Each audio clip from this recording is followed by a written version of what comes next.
सभा में आए हुए सभी भक्तजनों, मैं बहुत आभारी हूँ स्वामी जी का, जिन्होंने मुझे इस योग्य समझा कि यहाँ बुलाकर मेरा व्याख्यान कराया जाए। स्वामी जी के सभी शिष्यों का बहुत आभारी हूँ जिन्होंने मुझे संपर्क किया और बहुत शीघ्रता में और बहुत जल्दी में ये कार्यक्रम बन सका। मैं बहुत दिन से खुद भी स्वामी जी के दर्शन करना चाहता था। उनकी लिखी हुई कई पुस्तकें मैंने पढ़ी, उनके बारे में मैंने बहुत बार सुना है दूसरे लोगों से। तो आज मुझे सौभाग्य मिला कि मैं यहाँ आ सका और उनके दर्शन हुए और आपसे अपनी बात कह भी सका। मैं और मेरे बहुत सारे साथी पिछले कई वर्षों से इसी तरह के एक कार्य में लगे हैं, जिस तरह का कार्य स्वामी जी ने अपने हाथ में उठा रखा। भारतीय संस्कृति का जो पतन हो रहा है और भारतीय संस्कृति में जो मूल्य रहे हैं, उनमें जो गिरावट आती जा रही है पिछले कई वर्षों से, उसको बचाने के कार्य में हम लोग लगे हुए हैं पिछले कई वर्षों से। भारतीय संस्कृति और सभ्यता के ऊपर पिछले 1000 वर्षों में बहुत तरह के विदेशी आक्रमण हुए। कई बार ऐसे विदेशी आक्रमण हुए हैं जब विदेशी आक्रांता या विदेशी आक्रमणकारी सीधे भारत में आए। उन्होंने भारत की संपत्ति को लूटा, यहाँ के मंदिरों का नाश किया, यहाँ के देवालयों का नाश किया, यहाँ की व्यवस्थाओं को तोड़ा, यहाँ के लोगों को गुलाम बनाया, यहाँ के लोगों को मार पीट कर अपने साथ ले गए। ऐसे बहुत सारे आक्रमणकारी हिंदुस्तान में आए हैं। 10वीं शताब्दी में महमूद गजनबी आया, सोमनाथ का मंदिर तोड़ा, उसके बाद दूसरी बार आया, तीसरी बार आया, 17 बार लगातार महमूद गजनबी आता रहा और एक सोमनाथ के मंदिर को तोड़ता रहा और संपत्ति को लूटता रहा। महमूद गजनबी की मृत्यु के बाद ऐसे बहुत सारे आक्रमणकारी आए, उन्होंने भी भारत को इसी तरह से तोड़ने का काम किया, इसी तरह से उसको बर्बाद करने का काम किया।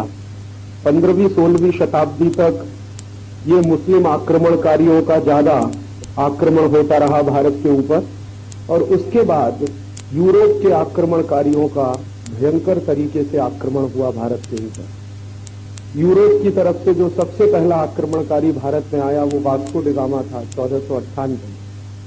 वास्को डी गामा के बाद दूसरे बहुत सारे पुर्तगाली आए, स्पेनिश लोग आए, डच लोग आए, फिर फ्रांसीसी लोग आए, फिर अंग्रेज आए हिंदुस्तान में, और ये सिलसिला लगातार चलता ही रहा। कई बार मेरे मन में प्रश्न आता था कि ऐसा क्या था कि जो भारत से ही ऊपर इतने सारे विदेशी आक्रमण हुए, उसका कारण क्या है, उसका रहस्य क्या, ये समझना चाहिए, जानना चाहिए। तो उस दृष्टि से भारतीय इतिहास का बहुत गहराई से अध्ययन करने की कोशिश मैंने की पिछले कई वर्षों में, और उस अध्ययन करने के दौरान बहुत सारे दस्तावेज भी इकट्ठे किए मैंने।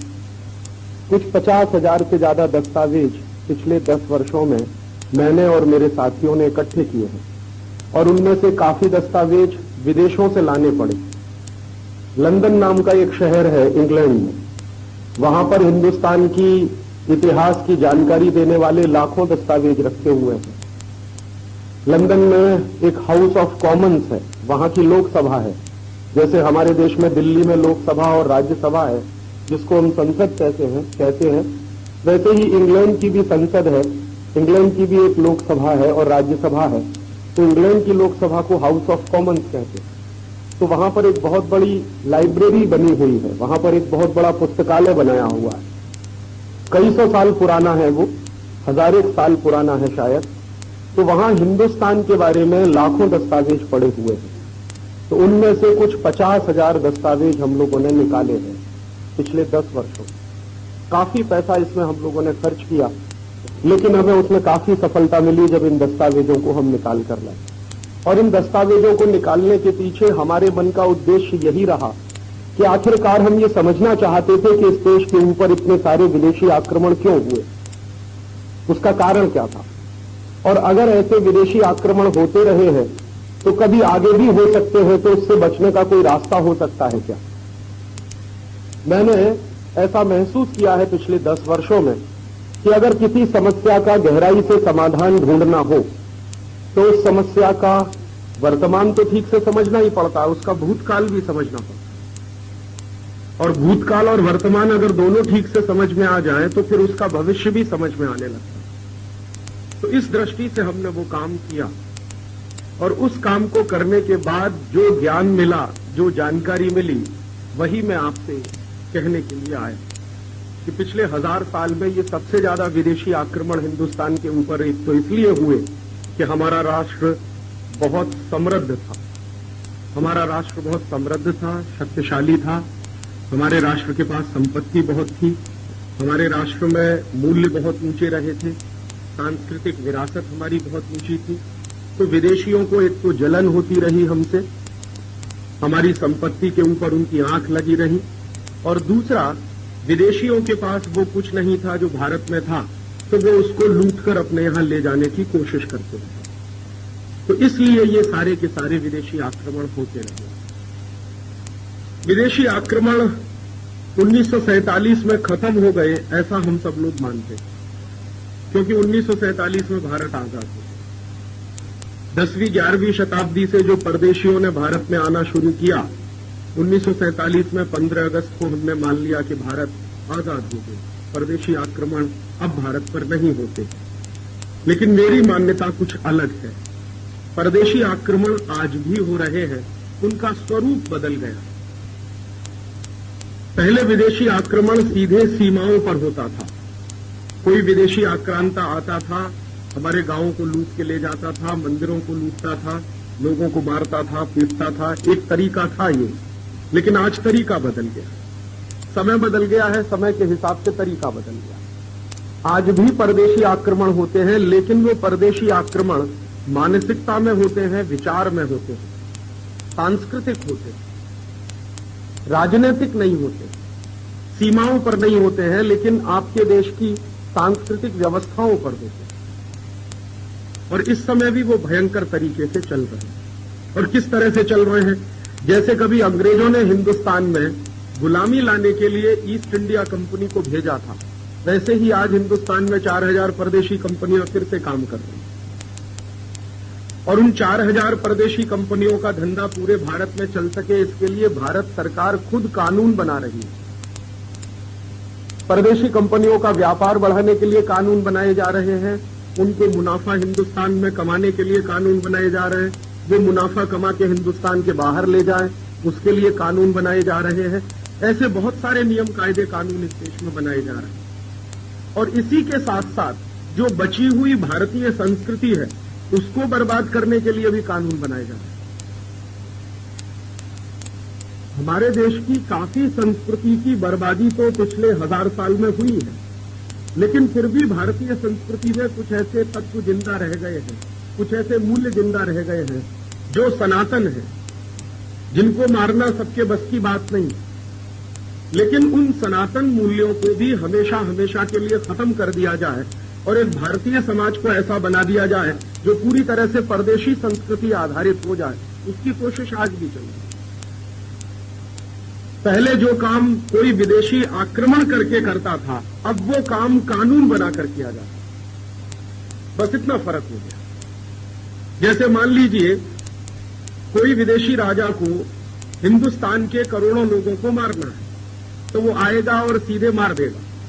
लेकिन आज किसी विदेशी कंपनी को हिंदुस्तान के लाखों लोगों को मारना हो, तो वो विदेशी कंपनी क्या करेगी? पहले हिंदुस्तान में कोई एक कारखाना लगाएगी, कारखाना लगाकर उसमें कोई ऐसी जहरीली गैस का उत्पादन करेगी, और एक दिन अचानक से उस जहरीली गैस का टैंकर फट जाएगा, और उस जहरीली गैस के निकलने के कारण हजारों लाखों लोग मर जाएंगे। ऐसा हुआ था भोपाल में 1984 के साथ। एक अमेरिकी कंपनी आई, उसका नाम है यूनियन कार्बाइड। उसने अपना एक कारखाना चलाया, उस कारखाने में जहरीली गैस बनती थी। एक दिन उन्होंने कहा कि जहरीली गैस जिसमें रखी जाती थी वो टैंकर फट गया और उसमें हजारों लोग, 10,000 लोग एक ही रात में मर गए और 5 लाख लोग बुरी तरह से प्रभावित हुए।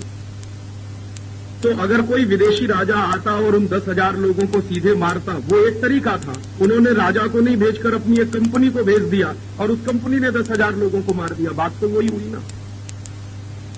तो पहले सरकार ने एक कानून बना दिया, कंपनी का कारखाना चलवा दिया उस कानून के आधार पर, बाद में उस कारखाने में घोटाला हो गया, टैंकर फट गया और उसके बाद 1000 लोग 10,000 लोग मर गए। तो ये तरीके बदल गए हैं। मारना पहले भी था, आज भी वो मारते। तो इस तरह के तरीकों को अगर हम समझ सकेंगे कि ये हो क्या रहा है हमारे देश में, तो शायद भविष्य में इनसे बाहर निकलने का रास्ता भी खोज सकें। तो मेरी अपनी ऐसी मान्यता है, पिछले 10 वर्षों में जो समझ बनी है मेरी, कि अब जो कुछ होता है वो कानून बनाकर होता है। जैसे पहले आपकी कोई जेब काटेगा तो आप कहेंगे मेरी जेब कट रही है। अब सरकार आपकी जेब काटने का कानून बना देगी और तब आपकी जेब काटी जाएगी। तब आप ये नहीं कहेंगे कि जेब कट रही है, सरकार ये कहेगी हम तो कानून का पालन कर रहे हैं। अब उसमें आपकी जेब कट रही है तो कट जाए। थोड़ी देर पहले जो भाई जी बोल रहे थे, एक मैं अंदर से सुन रहा था कि भारत सरकार ने गर्भपात के लिए कानून बना दिया। तो एक तरह के लीगलिटी मिल गई ना। अब बिना पैदा हुए बच्चे को आप आसानी से मार सकते हैं क्योंकि उसका कानून बन गया। पहले कानून नहीं था तो उसको मारने में बहुत सामाजिक प्रश्न खड़े होते थे। अब नहीं है वो सामाजिक प्रश्न। अब तो सरकार बड़े आराम से कहती है कि एमटीपी एक्ट है, मेडिकल टर्मिनेशन फॉर प्रेगनेंसी, एक एक्ट बना दिया है। उस एक्ट के तहत हजारों लोग गर्भपात कराते हैं। सरकार कहती है कि हम तो कानून का पालन करते हैं। यही हो गया ना। सीधे आप उसको मारेंगे अगर किसी बच्चे को, तब तो वो हत्या हो जाएगी। लेकिन एमटीपी के एक्ट के तहत जब आप उसको मारेंगे तो सिर्फ गर्भपात रहेगा, वो हत्या नहीं मानते उसको। क्योंकि अगर उसको हत्या मानना शुरू कर दे तो फांसी की सजा हो जाएगी उसमें। तो जितने डॉक्टर ये एमटीपी कर रहे हैं ये सब फांसी के फंदे पर लटकाए जाएंगे। लेकिन सरकार ने क्या किया कि उसको कानून बना दिया तो बहुत सारे लोगों का उससे मुंह बंद हो।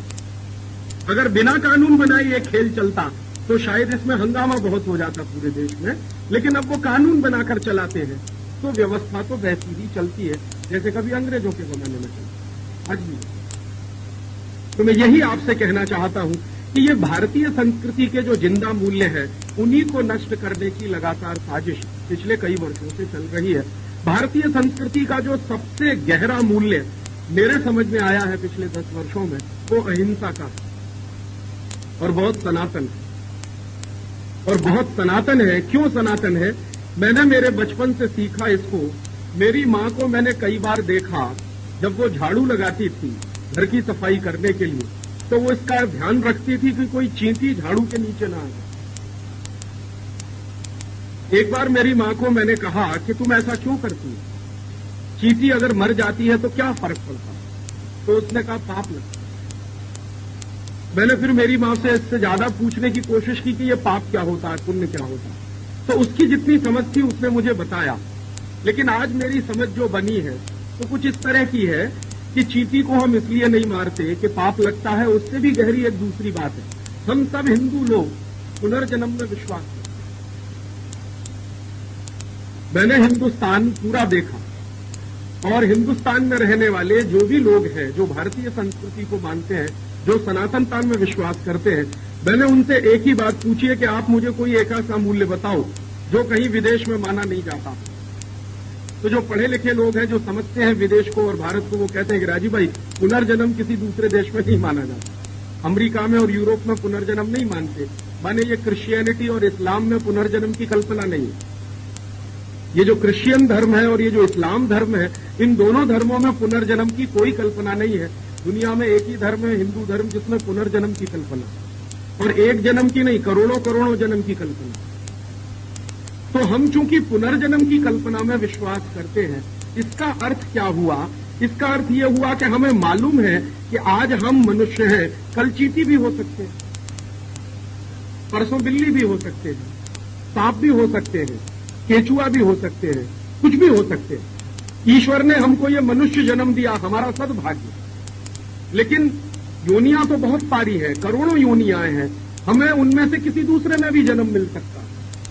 तो हो सकता है पुनर्जन्म में हम कभी चींटी रहे हो, या अगले जन्म में हम चींटी हो जाए।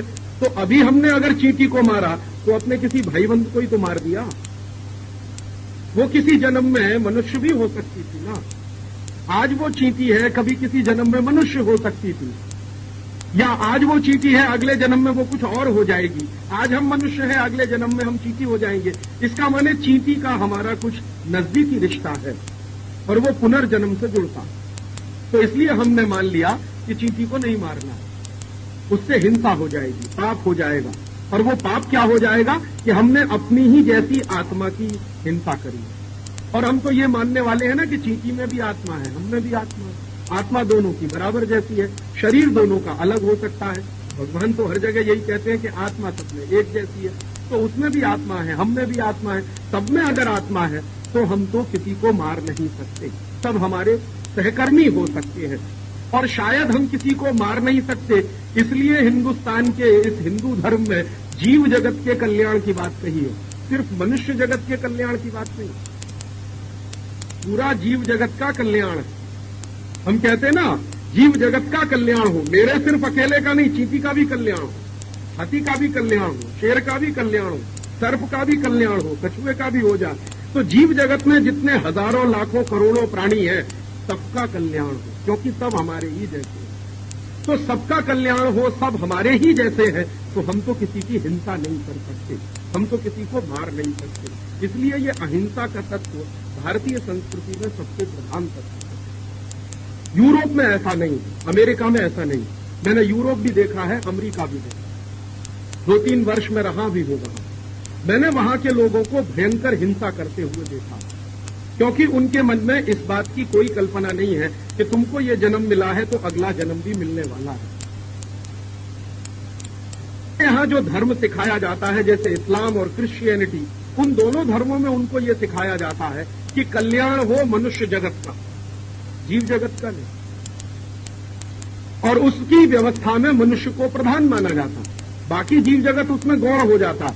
तो मनुष्य प्रधान है, बाकी जीव जगत गौण है, तो वो गाय काट के भी खा लेते हैं, बैल काट के भी खा लेते हैं, घोड़े का मांस भी खा लेते हैं, सुअर का मांस भी खा लेते हैं वो लोग, तो कुत्ते का मांस भी खा लेते हैं बहुत सारे। हाँ, यूरोप में कुत्तों का मांस खा लेते हैं, गाय बैल बकरी का तो खाते ही हैं, कुत्तों का भी मांस खा लेते हैं। उनको कुछ लगता ही नहीं है, उनको नहीं लगता कि मैं जो मांस खा रहा हूं वो मेरे ही जैसे किसी भाई का। परेशान मत होइए, वो आपको कोई नुकसान नहीं करेगा। संस्कृति का दर्शन है और यूरोप की संस्कृति का दर्शन है, इसमें बड़ा भारी फर्क है और यही फर्क हमको समझना चाहिए। अब इस फर्क को मैंने बताने की इसलिए कोशिश की कि अब मैं जो मूल विषय पर आ रहा हूं, गर्भपात पर या गो हत्या के सवाल पर, वो यहां से जुड़ता कि हमारे यहां गो हत्या क्यों नहीं हो सकती, यूरोप में क्यों हो सकती है। क्योंकि हमने तो माना है कि गाय में भी आत्मा है, हम में भी आत्मा है, इसलिए तो हम उसको मार नहीं सकते। यूरोप ने तो माना ही नहीं है कि जानवरों में भी आत्मा होती है। वो तो कहते हैं जानवर तो ये सब हमारे लिए होते हैं, मनुष्य इनको काटकर भी खा सकता है, मनुष्य इनसे काम भी ले सकता है। तो इस्लाम ने ये सिखाया, ईसाइयत ने ये सिखाया, हमारे हिंदू धर्म ने हमको कुछ दूसरी बात सिखाई। जैसी बात उनको सिखाई गई वैसा उन्होंने आचरण करना शुरू कर दिया और उस आचरण के तहत लाखों लाखों गाय मारकर कत्ल किया जाता है। हॉलैंड में गाय का मांस खाया जाता है, ब्रिटेन में भी गाय का मांस खाया जाता है। और उन लोगों ने जो गाय का मांस खाने की लत डाली है, उस लत को पूरा करने के लिए फिर गाय का उत्पादन भी किया जाता है, उसी तरह से जैसे गेहूं का उत्पादन किया जाता है। तो उनको गाय ऐसी चाहिए जिसमें मांस ज्यादा हो, क्योंकि खाना है ना उसको, तो बड़ी गाय बनाना शुरू कर दिया। देखते हैं ना आप, डच गाय आपने देखी होंगी, ब्रिटेन की गाय देखी होंगी, या होलिस्टियन गाय की जो आप कल्पना करते हैं, वो हमारी गऊ जैसी तो नहीं है ना, उससे बहुत अलग है। तो इसलिए उसको इतना बड़ा किया बायोटेक्नोलॉजी का इस्तेमाल करके कि ज्यादा मांस पैदा हो जाए, क्योंकि वो खाना है ना उसको, हम तो नहीं कर सकते ना, हमारे लिए तो वो पूज्य है, तो हमारे लिए उसके मांस का तो कोई महत्व ही नहीं है। तो ये चिंतन में नहीं आया हमारे, उनके चिंतन में लगातार यही आता। और फिर दुर्भाग्य हम सबका क्या हुआ कि जो गाय का मांस खाने वाले हैं वो हिंदुस्तान में आ गए 16वीं-17वीं शताब्दी में। डच लोग हिंदुस्तान में आ गए, पुर्तगाली हिंदुस्तान में आ गए, स्पेनिश लोग हिंदुस्तान में आ गए, अंग्रेज हिंदुस्तान में आ गए। तो वो जो कुछ विकृति उनके समाज में थी उसको साथ लेकर आए। और 1760 में जब अंग्रेजों की सरकार चलना शुरू हुई भारत में, तो उन्होंने अपने पेट की क्षुधापूर्ति करने के लिए गाय का कत्ल करवाने का आदेश दे दिया। 1760 में हिंदुस्तान में पहला कत्ल कारखाना खुला बंगाल में, कलकत्ता, जब रॉबर्ट क्लाइव बंगाल का नवाब बना। उसने पहला गो मांस पैदा करने के लिए कत्ल कारखाना खोला। तो फिर गाय कटना शुरू हुई। धीरे धीरे गाय कटते कटते अंग्रेजों का पेट भरते भरते गाय की संख्या कम होने लगी। बाद में अंग्रेजों को यह भी समझ में आने लगा कि हिंदुस्तान में ये गाय का कत्ल करने से दो फायदे होते हैं। एक तो हमको मांस मिल जाता है खाने, दूसरा हिंदुस्तान की संस्कृति का भी सत्यानाश होता है। तो अंग्रेजों को तो हमारी संस्कृति का ही सत्यानाश करना था, गुलामी तो लानी ही थी, हमारी संस्कृति का भी सत्यानाश करना था। तो उस संस्कृति के सत्यानाश के लिए फिर उन्होंने गाय का कत्ल कटवाना और तेज किया। तीसरी बात उनको एक दिन और समझ में आ गई कि गाय हिंदुस्तान के पूरे कृषि अर्थव्यवस्था का केंद्र है। तो अगर हिंदुस्तान की कृषि अर्थव्यवस्था को खत्म करना हो तो गाय को खत्म कर दो। तो फिर तीसरी बात यह भी समझ में आई। तो फिर अंग्रेजों ने बड़े बड़े मैकेनाइज्ड स्लॉटर हाउसेज खोलना शुरू कर दिया और अंग्रेजों के जमाने में कुल 300 कत्ल कारखाने हिंदुस्तान में खोले गए, जहां हजारों गायों का कत्ल होता रहा। उनका मांस इंग्लैंड में जाता रहा। अंग्रेजों की फौज जो हिंदुस्तान में रहती थी वो भी उसी मांस को खाती रही। अंग्रेजों के समय में 1760 से लेकर 1947 तक के कुछ दस्तावेज मेरे पास हैं। वो हत्या जो अंग्रेजों ने की है हिंदुस्तान में, उसके बारे में कुछ 500 दस्तावेज मेरे पास है, 500, जो ब्रिटिश पार्लियामेंट से मैंने निकाले। उन दस्तावेजों को मैंने एक दिन सब साथ में रखकर एक जोड़ निकाला कि अंग्रेजों ने कुल कितनी गाय का कत्ल किया। तो 1760 से लेकर 1947 तक 48 करोड़ गोवंश का कत्ल किया।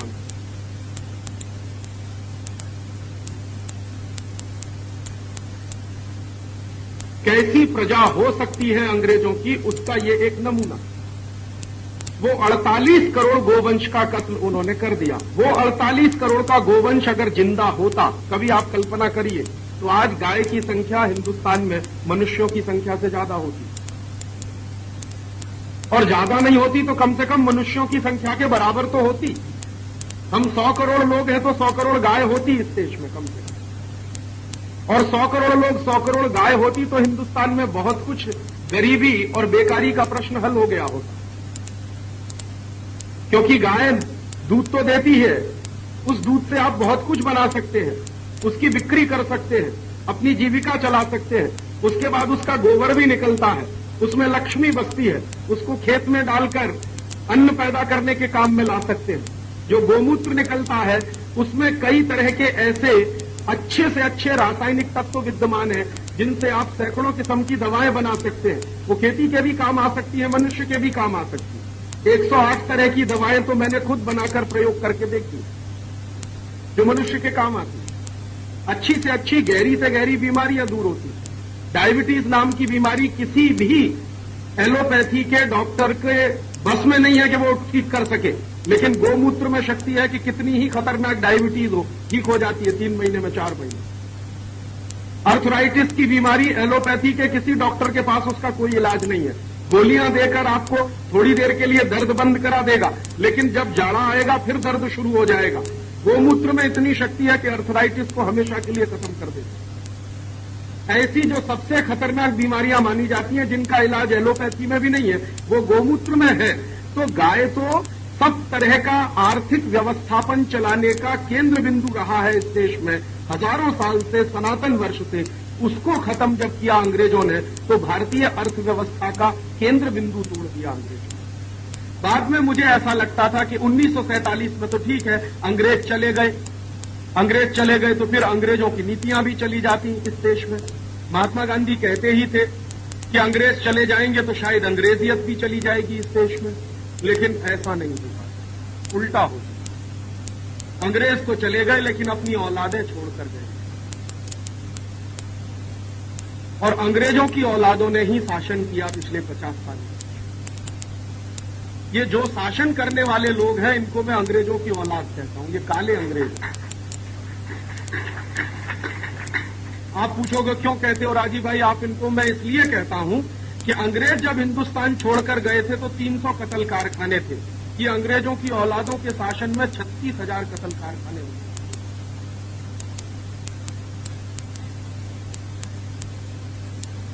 और रोज एक सरकारी फरमान आता है, कोई एक नया कत्ल कारखाना खुल जाता है रोज। पिछले 50 साल में आजादी के बाद 300 से बढ़कर कत्ल कारखानों की संख्या 36,000 हो गई और उनमें करीब 3,500 कत्ल कारखाने तो इतने बड़े हैं जहां एक एक दिन में 5,000 से लेकर 10,000 पशु कटते एक।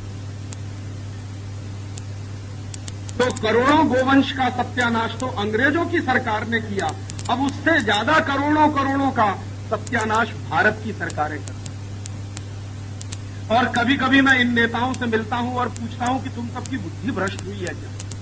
तो वो एक ही जवाब देते हैं कि राजीव भाई हम क्या करें, हमको तो विदेशी पूंजी चाहिए, डॉलर चाहिए। और डॉलर इस देश में अभी भगवान हो गया। जिस देश में पूंजी को तुच्छ माना जाता था, माया माना जाता था और माया को दूर रखना चाहिए, माया में फंसना नहीं चाहिए, आज हमारी पूरी सरकार उसी माया में फंसी हुई है। डॉलर लाओ, डॉलर लाओ, डॉलर लाओ। हिंदुस्तान में पिछले 50 साल में श्रीमान लाल बहादुर शास्त्री को छोड़कर जितनी सरकारें बनी हैं वो सब डॉलर लाओ अभियान चलाने वाली सरकारें। तो डॉलर कैसे आएगा? तो उसका उन्होंने एक रास्ता खोज रखा है कि ज्यादा से ज्यादा मांस का हम निर्यात करें तो डॉलर आएगा। तो लाखों टन मांस का निर्यात करने के लिए हजारों कत्ल कारखाने खोल रखते हैं। तो गोवंश का भी कत्ल कराते हैं उसमें और बाकी जीव जंतुओं का भी कत्ल कराते हैं। अलग अलग देशों में मांस का निर्यात किया जाता है। ये मुस्लिम देश है जिनको अरब देश बोलते हैं, वहां लाखों टन मांस का निर्यात होता है। यूरोप के देशों में हर साल लाखों टन मांस का निर्यात होता है। अलग अलग देशों की जरूरत के हिसाब से सरकार निर्यात करती है। और भारत सरकार ने इस साल एक नई योजना फिर सबके सामने रखी है कि अभी तक हिंदुस्तान में करीब 1 लाख टन मांस का निर्यात करने की बात चलती थी, अब वो कहते हैं कि हम 2 साल में इसको 1.5 लाख टन करेंगे। माने मांस का निर्यात हम बढ़ाते चले जाएंगे ताकि हिंदुस्तान के पशु जगत की हत्या होती चली। इन छोटी बुद्धि के नेताओं को ये नहीं समझ में आता कि ये पशु जिंदा नहीं रहेंगे तो हम जिंदा नहीं। बिना पशु के आदमी का जीवन संभव नहीं, कम से कम भारतीय समाज में तो संभव नहीं। लेकिन अब क्या करें, अंग्रेजों का जो बीज था वो इन नेताओं में पड़ गया और उसी अंग्रेजों की नीति पर आज इस देश के नेता चल रहे हैं। ये सबसे बड़ी दुखद बात है कि अंग्रेजों की सरकार के चले जाने के बाद भी हिंदुस्तान में गो हत्या रोकने के लिए हमें आंदोलन चलाना पड़ा। अंग्रेज थे, गो हत्या होती थी, तब आंदोलन चलता था, बात समझ में आती थी कि वो परदेशी थे। लेकिन अब तो हमारे ही अपने लोग हैं जो सरकार चलाते हैं और उनके राज्य में गो हत्या होती है और उसको रोकने के लिए आंदोलन चलाना पड़ता है। इससे बड़े शर्म की बात क्या होगी? तो ऐसा तंत्र उन्होंने बना रखा और ये सब कुछ कानून के आधार पर होता है। गोवंश का कत्ल भी कानून के आधार पर बना दिया है, बाकी का कत्ल भी कानून के आधार पर बना दिया। मैं बहुत बार जाता हूं देवनार कत्ल कारखाने में और वहां वैसे कानून तो यह है कि गाय का कत्ल नहीं हो सकता क्योंकि महाराष्ट्र सरकार ने ऐसा एक कानून बना रखा। लेकिन मैं देखता हूं कि गाय का कत्ल भी होता। तो उस कानून के बारे में बहुत बारीकी से मैंने अध्ययन किया तो उसमें एक लूप होल है कि जो गरीब माने जो बीमार गाय है उसका कत्ल हो सकता। उस कानून में उन्होंने सिर्फ इतना डाला है कि स्वस्थ गाय का कत्ल नहीं हो सकता। तो इसका माने बीमार गाय का तो कत्ल हो ही सकता है। अब ये कौन तय करेगा वहां बैठकर कि ये गाय बीमार है और ये स्वस्थ? तो मैं गया एक दिन देवनार कत्ल कारखाने में, मैंने पूछा कि यहां कौन तय करता है कि कौन सी गाय बीमार है कौन सी स्वस्थ है? तो उसने कहा साहब यहां एक डॉक्टर है। तो मैं उस डॉक्टर के पास गया, मैंने कहा तुम कैसे तय करते हो कि ये गाय बीमार है ये गाय स्वस्थ है? उसने कहा सच्ची बात बताऊं राजीव भाई? मैंने कहा सच्ची बात बताऊं, प्रीति बात बताऊं। उसने कहा मुझे भी मजबूरी में ये सब करना पड़ता है, मुझको घूस मिलती है ये बताने के लिए कि ये गाय बीमार है। तो वो घूस लेके रिश्वत लेके अच्छी खासी स्वस्थ गाय को बीमार होने का सर्टिफिकेट दे देता है तो गाय कटने के लिए चली जाती। और कैसे करते हैं वो? कई बार अगर अच्छी खासी स्वस्थ गाय अगर चेकिंग करने के लिए कोई आ जाए, इंस्पेक्शन करने के लिए आ जाए और अच्छी खासी स्वस्थ गाय खड़ी हुई है तो उसका हाथ पैर तोड़ देते हैं ताकि वो बीमार दिखने लगे। तो इंस्पेक्शन करने वाला उसको जो है सर्टिफिकेट देके चला जाता है कि ठीक है। ये यहां भी होता है और दूसरे कत्ल कारखानों में। तो मैंने थोड़ी देर पहले आपको बताया कि पहले